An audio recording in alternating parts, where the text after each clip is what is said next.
Hello. I am सुमन रानी। आज हम बात करने वाले हैं कि जो हमारी आने वाली जनरेशन है हम उन्हें क्या शेयर करने वाले हैं। क्योंकि काफ़ी मैं सबकी बात नहीं कर रही हूँ, काफ़ी जो लेडीज़ होती हैं कुछ बहुत खुशनुमा होती हैं, उन्हें इतना अच्छा माहौल मिल जाता है कि उन्हें किसी चीज़ की कोई परेशानी नहीं होती है। सास के रूप में माँ मिल जाती है, नंद के रूप में बहन मिल जाती है, तो खुशनुमा होती है। तो तो उनका ऑटोमेटिकली जो एटमोसफेयर है ना वो बहुत अच्छा है, उनके बच्चों के लिए भी उनके लिए भी। तो उन्हें कुछ ऐसा जरूरत नहीं पड़ती है। लेकिन आप जो परेशानियों में घिरे हुए आपका पास था वो कुछ खास नहीं था। अब उसका जो असर है ना उसके आपके आज प्रेजेंट पे भी और हो ना हो आपके बच्चों पर भी, आपके हस्बैंड पर भी है। तो इन्हीं के साथ आप सोच के देखो कि आप आने वाले बच्चों को क्या दे रहे हो। जब एक लड़की माँ बन जाती है तो उसकी रिस्पॉन्सिबिलिटी कई गुना बढ़ जाती है कि जो बच्चे की केयर है, देखभाल है, उसे ही करनी है। कोई और तो करेगा नहीं, क्योंकि जब आपने बच्चा पैदा किया है तो किसी और के भरोसे तो नहीं किया होगा। इसकी रिस्पॉन्सिबिलिटी आप और आपके हस्बैंड के अलावा किसी की नहीं है। तो अब ये सोचो कि आपके साथ टेंशन चल रही है, आप डिप्रेस हो, बहुत कुछ चल रहा है आपके दिमाग में, आपका छोटा सा बेबी है, अभी से ही आप उसको संभालने में प्रॉब्लम फेस कर रहे हो कि संभाल नहीं पा रहे हो, क्योंकि वो चीज़ें आपको खाए जा रही हैं। तो सोच के देखो आप बच्चे को कैसे संभालोगे। उसे क्या धीरे धीरे वो जैसे बड़ा हो रहा है, क्या उसे वही परेशानियां दोगे गिफ्ट में, बेटा ये गिफ्ट है रख ले। तो ऐसा नहीं हो सकता ना, आप बच्चों को कुछ दे सकते हो।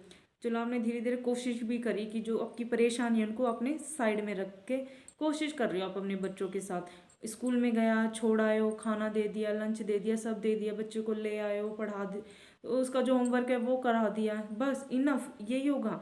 एक टाइम ऐसा आएगा कि उसका जो सिलेबस है वो हाई लेवल पर पहुंच जाएगा, क्योंकि डे बाय जो एजुकेशन है ना वो हाई लेवल पे पहुंच रही है।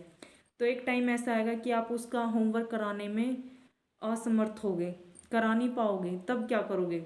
तब बच्चा एक ही बात बोलेगा कि क्या सीखा है आपने, इतने बड़े हो गए आपको तो ये भी नहीं आता है। पुराने टाइम में भी जो मदर्स होती थी ना, जैसे हम कुछ ज़्यादा तो मुझे नहीं पता होगा उन मदर्स के, लेकिन जो शिवाजी महाराज की माँ थी वो उन्हें काफ़ी कुछ सिखाती थी, धार्मिक चीज़ें या अपने आसपास के माहौल के बारे में। या मैंने भगत सिंह की मॉम भी उन्हें बहुत कुछ सिखाती थी। मतलब एक्स्ट्रा जो नॉलेज होती थी वो उनके साथ शेयर करती थी। जो उनकी चल रही पढ़ाई है उसको तो वो डिस्टर्ब नहीं करती थी, बट वो अपनी नॉलेज शेयर करती थी, जिससे जो उनका जो मेंटली प्रोसेस है ना वो काफ़ी अच्छा चल रहा था धीरे धीरे। सबने इनके बारे में जाने को, ऐसे बहुत से बंदे जिनकी मदर्स ने उनकी पढ़ाई में काफ़ी अच्छा हाथ बटाया है। अब सोचो, चलो ठीक है आपने कोशिश कर रहे हो, तो मतलब जो तुम्हारी डिस्टरबेंस है ना उसको साइड में करने की कोशिश कर रहे हो, उसे भूलने की कोशिश कर रहे हो, उसके लिए क्या रास्ता अपनाया आपने। टीवी देख लिया, फ़ोन देख लिया, या कुछ और शॉपिंग कर ली, ये कर लिया होगा आपने तो। लेकिन ये सब इनफ नहीं है। अपने बच्चों में अपनी जो सम्मान वाली जो स्थिति है ना उसको बनाने के लिए आपको आज के एजुकेशन के साथ अपडेट होना होगा। मैं ये नहीं कह रही कि आप पढ़ना शुरू कर दो 10th 11th 12th, ऐसा नहीं है। और पढ़ भी लोगे तो भी कोई है, क्योंकि एनसीईआरटी पढ़ोगे 11th 12th की तो काम ही आएगी। एज के अकॉर्डिंग सोचो, आप प्रिपरेशन कर रहे हो, उस प्रिपरेशन के साथ जो नॉलेज गेन कर रहे हो वो अपने बच्चों को भी शेयर करोगे। सपोज दैट आपकी एज के अकॉर्डिंग कोई फॉर्म ऐसा निकल आता है जो आप फिल कर सकते हो, वो फिल कर दिया, अपने नॉलेज कर लिया साथ के साथ गेन।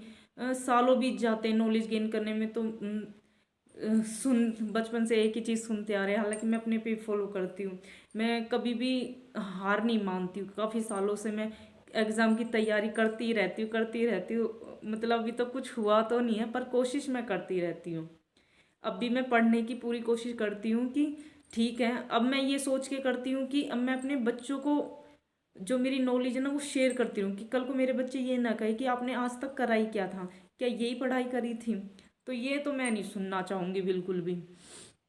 तो अब मैं जो पढ़ती हूँ ना वो अपने आप को अपडेट करने के लिए मैं पढ़ती रहती हूँ, ताकि मैं अपने बच्चों को भी शेयर कर। अभी मेरा बेटा छोटा ही है, तो उसके अकॉर्डिंग भी मैं कोशिश करती हूँ उसके अकॉर्डिंग कुछ चीज़ें सर्च करके उसको दे पाऊँ। ऐसा आप भी कर सकते हो, आप पढ़ाई में अपना इंटरेस्ट ला सकते हो।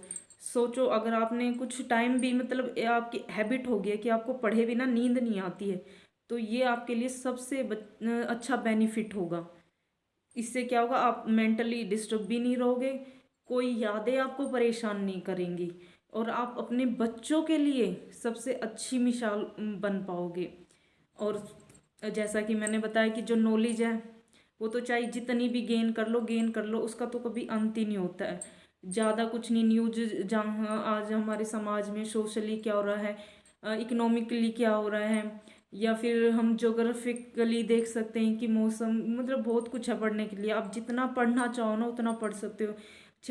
अच्छे अच्छे लीडरों की कहानियाँ पढ़ सकते हो, या फिर अपने आप को ही एक क्या कह सकती हूँ कि अपने आप को या आप मोटिवेट रखने के लिए कुछ अलग अलग बुक्स भी आती हैं, वो भी आप पढ़ सकते हो।